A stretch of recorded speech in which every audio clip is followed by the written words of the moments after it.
Chained Echoes is a successfully crowdfunded project that I personally pledged to without hesitation. If you're a fan of the Xenogears and Chrono Trigger franchises, Chained Echoes may be a game you'll want to keep a close eye on. Matthias Linde has been working on Chained Echoes since 2016, and it still always surprises me how much a single person can do in regards to game development. However, it is difficult for one person to do it all. So Eddie Marianucro was brought in to help orchestrate the music, and he seems to nail down the tone for the environments created. Chained Echoes is a turn-based RPG with stunning pixel art design, and it's paired seamlessly with a fantastic soundtrack. My name is Gio, and this is my spotlight on Chained Echoes.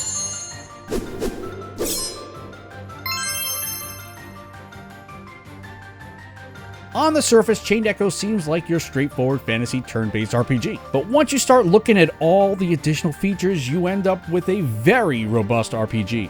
While there is no fishing minigame, Chained Echoes has airships and mechs you can battle with and customize. The demo that I played didn't show off any of these features, but if you follow the Kickstarter page, you can see the complete vision that Matthias has laid out for the game.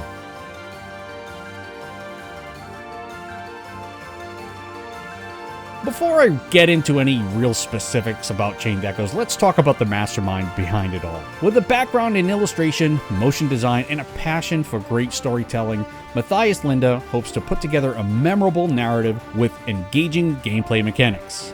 While having somewhat limited game development experience before Chained Echoes, Matthias headed over to Kickstarter to better push his passion project into something more tangible.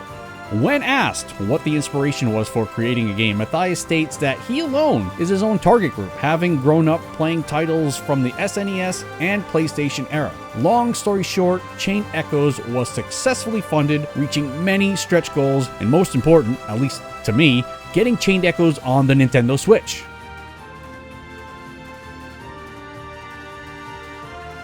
I've always been interested in the evolution of how a game starts in development and what we end up with the final completed project. For example, Chained Echoes initially started as an action RPG, but with a hotbar mechanic similar to Xenoblade Chronicles.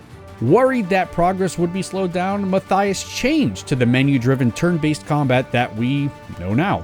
One thing I want to point out is the stunning pixel art. I love the attention to detail in some of the scenes. An area that pixel art games can suffer, especially RPGs, is making the towns or other game areas feel lived in. Adding that little extra something to help with the immersion is what can separate good pixel art RPGs from bad ones. For instance, there is a short video clip with animals in a forest area behaving like animals. It seems really simple, but that's really all it takes. Another area the pixel art excels in are the different biomes.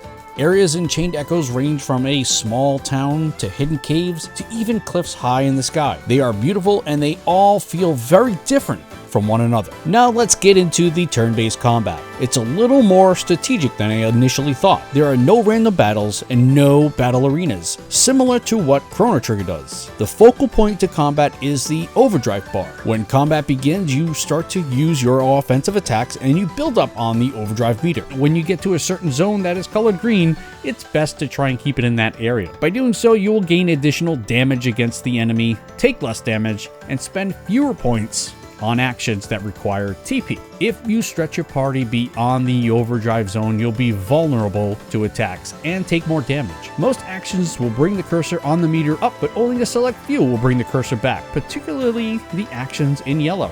I do have one concern though with this overdrive system. I worry that it could potentially extend the time required to complete more trivial battles. It didn't feel that way when I played the demo, but we will see how the final version feels. And now for Sky Combat. There's a lot to break down here, so I'll try to summarize and hit all the major areas of concern. At some points during the playthrough, we may run into battles in the clouds. Sky Combat is still turn-based, but offers some variation in airships and mechs. First, your position will matter. Enemies can attack from above, below, in front, or even behind your airship. Airships don't have to go it alone here. Mechs are also welcome to the party. Mechs will battle alongside your airship. To round out any RPG, music is a much needed aspect in my book. Eddie Marianucro proves that hard work and dedication pays off. Eddie is a self-taught composer, but you'd never really know by listening to some of his tracks. With only a small handful of titles under his belt, he and Matthias work really well together. Just by listening to what Matthias wants to convey in a battle theme or even a certain environment, Eddie fully understands how to implement it into a masterful creation. In one Kickstarter post, he gives us a detailed glimpse of how he approaches a track for Chained Echoes. He goes over the main theme and describes what each segment is trying to convey. Chained Echoes is easily one of my most anticipated games for 2021. In an interview I had with Matthias, he hopes to release Chained Echoes for September 2021. I think the attention to detail by Matthias in the overall design and the exceptional work of composer Eddie Marianucro, Chained Echoes should be on everyone's list.